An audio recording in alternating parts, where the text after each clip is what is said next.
जय मसीह के दोस्तों, आप सबको फिर से स्वागत करते हैं एक नए वीडियो पे। और आज का इस वीडियो में आपको दिखाने वाला हूँ। उससे पहले आपको बता दूं कि आपने हमारे पुराना वीडियो को देखा और उसमें बहुत अच्छा मुझे लगा कि आप लोग मेरा वीडियो देखते हैं। लेकिन आज मैं आपको अभी जो वीडियो दिखाने वाला हूँ वो वीडियो में आप देख सकते हैं कि न्यूज़ चैनल वाला भी दावा कर चुका है कि ये लड़ाई जो इजराइल और फ़लस्तीनी और अन्य देशों में हो रहा है वो कोई छोटा मोटा लड़ाई नहीं है, बल्कि एक वो लड़ाई है जो बहुत पुराना से चला आ रहा है। और उस लड़ाई के बारे में मैं आपको बताया कि बाइबल में भविष्यवाणी कर दिया गया है। लेकिन मैं आपको बता दूं कि जो भविष्यवाणी बाइबल में कर दिया गया है वो कभी हटेगी नहीं। चाहे आज से बहुत साल पहले उस भविष्यवाणी को कर दिया गया था, लेकिन उस भविष्यवाणी आज हम पूरा होते हुए देख रहे हैं। लेकिन मेरे प्रिय भाई और बहनों, मैं आपको बता दूं कि ये छोटा मोटा लड़ाई नहीं है, ये वो लड़ाई है जो बाप दादा से चला आ रहा है। आइए आज इस वीडियो क्लिप को आप देखिए। इस वीडियो में आप देख सकते हैं कि न्यूज़ चैनल यानी कि आज तक रिपोर्टर वही हमें दावा कर दिया गया है कि लड़ाई बाप दादा को लड़ाई है, ये पूर्वजों का लड़ाई जो चला आ रहा है। वीडियो में बने रहें, वीडियो को देखते रहें और सब्सक्राइब और शेयर करना ना भूलें। कमेंट कीजिए ताकि मुझे पता चल सके कि आप हमारे वीडियो को देख रहे हैं। चलिए वीडियो को शुरू करते हैं। यूक्रेन और रशिया की तरह इस युद्ध की जड़ में संसाधन और जमीन की लड़ाई नहीं है। इस युद्ध के जड़ में एक ही कारण है और वो है धर्म। और इसलिए ये जो युद्ध है ये सिर्फ युद्ध नहीं बल्कि ये एक धर्म युद्ध है। आप स्क्रीन पर इजराइल के ये 5 नक्शे देख रहे हैं, आपको दिखाते हैं अभी। देखिए, पहला नक्शा 1917 का है, जब इजराइल देश अस्तित्व में नहीं आया था और इस क्षेत्र पर पूरी तरह से फिलिस्तीन के अरब मुसलमानों का नियंत्रण था। देखिए, यह 1917 है। दूसरा नक्शा 1946 का है, यहां भी आप देख सकते हैं यह नक्शा। इस समय भी इस नक्शे का जो 90% इलाका है वो आपको फिलिस्तीन के पास नजर आएगा, फिलिस्तीन के नियंत्रण में।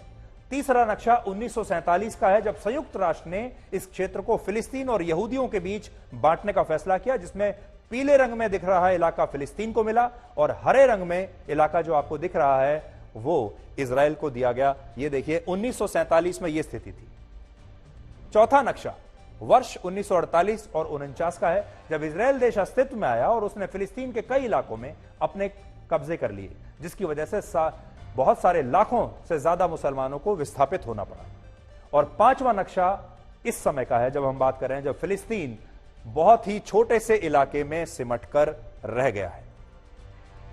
अब बहुत सारे लोग यह कहते हैं कि इजराइल ने फिलिस्तीन के अरब मुसलमानों की जमीनों पर कब्जा कर लिया, इसलिए हमास ने जो हमले किए हैं वो सही हैं। लेकिन क्या वाकई में यह जमीन इस्लाम धर्म को मानने वालों की है, मुसलमानों की है? सच यह है कि यह जमीन पहले इजराइल की ही थी। 1000 ईसा पूर्व इस क्षेत्र में किंगडम ऑफ इजराइल का शासन था, जहां यहूदी रहते थे। लेकिन बाद में यहूदियों पर हमले हुए तो वो इस क्षेत्र को छोड़कर यहां से यूरोप के दूसरे देशों में चले गए और इस्लाम के उदय के बाद यह इलाका फिलिस्तीन के अरब मुसलमानों के कंट्रोल में चला गया। यानी कायदे से यह क्षेत्र शुरुआत में यहूदियों का था, लेकिन फिलिस्तीन के मुसलमानों ने इस पर कब्जा कर लिया। और दूसरे विश्व युद्ध में जब हिटलर ने यहूदियों का नरसंहार किया तो वो वापस इजराइल लौट गए अपनी जान बचाने के लिए और उन्होंने अपनी जमीन वापस ले ली। इजराइल में भी नियंत्रण की सबसे बड़ी लड़ाई पूर्वी जेरूसलम को लेकर है, क्योंकि यह इलाका ईसाई, इस्लाम और यहूदी तीनों धर्मों के लिए अहम है। तो सोचिए, यहां पर 3 धर्म का ये जो छोटा सा क्षेत्र है, यहां से 3 धर्मों की उत्पत्ति हुई है। दुनिया के 3 सबसे बड़े धर्म कह सकते हैं आप इन्हें, हिंदुत्व को अगर हम छोड़ दें। असल में ये तीनों ही धर्म अपनी शुरुआत की कहानी को बाइबल के पैगंबर इब्राहिम से जोड़ते हैं। ईसाई धर्म के लोगों का जुड़ाव इस क्षेत्र से इसलिए है क्योंकि उनका मानना है कि यह वही जगह है जहां कलवारी की पहाड़ी पर ईसा मसीह को सूली पर चढ़ाया गया। उनका मकबरा स्पेल्कर नाम के चर्च के अंदर स्थित है और यह उनके पुनरुत्थान का स्थल भी माना जाता है। यानी इसीलिए ईसाई इस जगह को बहुत पवित्र मानते हैं। इसलिए आप कह सकते हैं कि ईसाइयों के लिए यह जगह बहुत खास है, बहुत पवित्र है।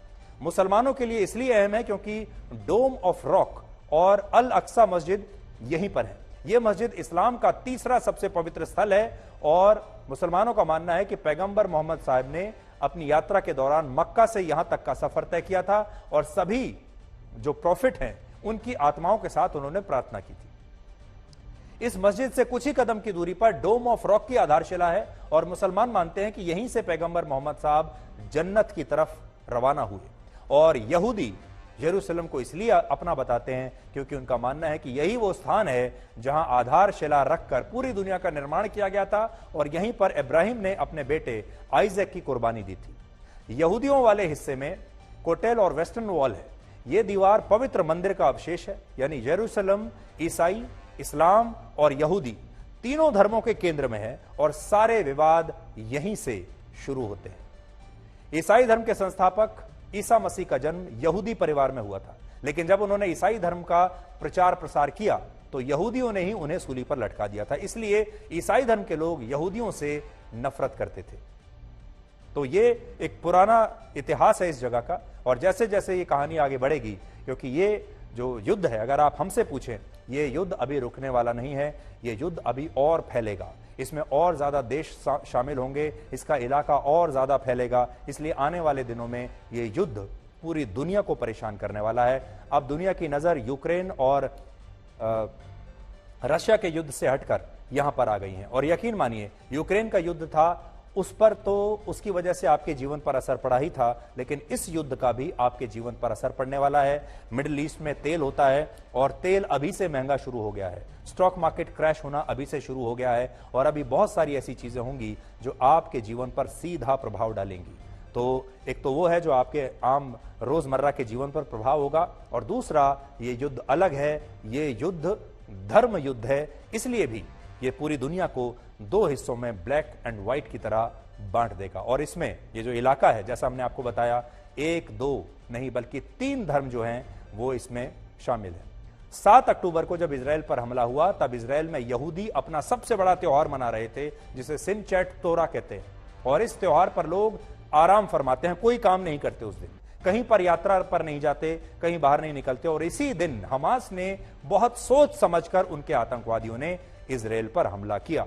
यानी आप ऐसे समझ लीजिए कि हमारे देश में अगर कोई दिवाली के दिन हमला कर दे, हमारे देश में किसी एक बहुत बड़े त्योहार के दिन, जब पूरा देश उस त्योहार को मनाने में व्यस्त हो, उस दिन अगर इतना बड़ा हमला हो जाए, ये बिल्कुल वैसे ही है।